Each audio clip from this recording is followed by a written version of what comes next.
बिस्मिल्लाहिर्रहमानिर्रहीम। अस्सलामुअलैकुम आमीन। हम इस वक्त दाऊदी से आगे चौवाथंग चौवाथंग का एक गांव है, यहाँ पहुँचा हुआ है।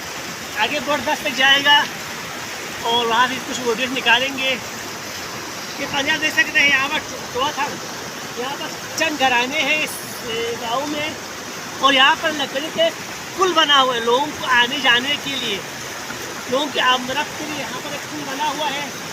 ये पानी आते से साफ सुथरा शफाफ पानी, साफ सुथरा पानी है। हमारे उधर सर्दियों में लोगों को पीने के लिए पानी नहीं मिलते हैं, जून जुलाई में। इतना पानी देखो।